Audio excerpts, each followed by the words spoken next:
Alcohol and stupidity does not mix. So whenever you hear a story that begins with, so there's this time when I was drunk, don't expect a happy ending. Got it? So there's a time when I was drunk. It was about 3 a.m.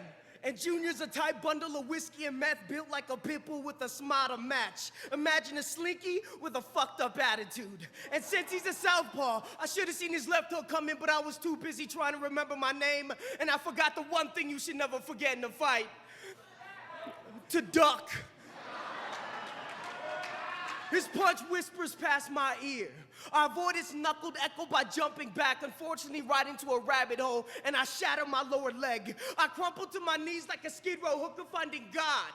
And that's when it came to me. You can't buy luck, but if you could, I'll be the guy who comes up $1 short. Now with that in mind, whoever coined the good luck phrase break a leg can quite frankly suck my dick. I'm sorry. I was actually raised by a sailor and a bar wench, no shit.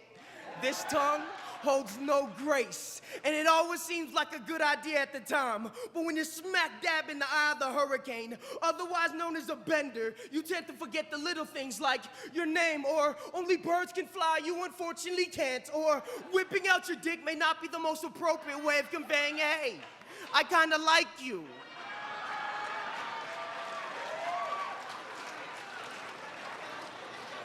You know, regular type shit.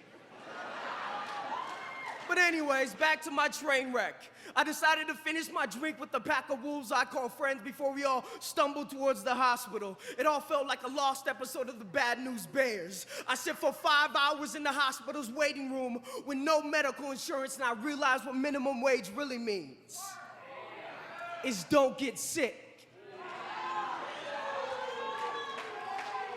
And I sit there for 5 hours, inhaling, waiting, death, and heartbreak, trying to muzzle the barking pain snapping down my leg by staring intently at the blood cascading off the eye of this woman sitting in front of me until her blood starts to resemble a river of marching ants. Like myself, she sits alone, waiting for the rising sun to give her shadow back, because at least then there was something there that resembles someone to lean on. Her eyes reflect hollow and blank, the kind of look you get when you see sudden violence erupt like laughter. Her hands twisted together in solitary prayer. She rocks back and forth trying to recreate some kind of innocence, and I don't have the guts to be a stranger's savior, so I sat there silent and said my own prayer that I hope her story didn't involve some dumbass who got drunk, got stupid, and then got mean, because then I had to take this shit seriously.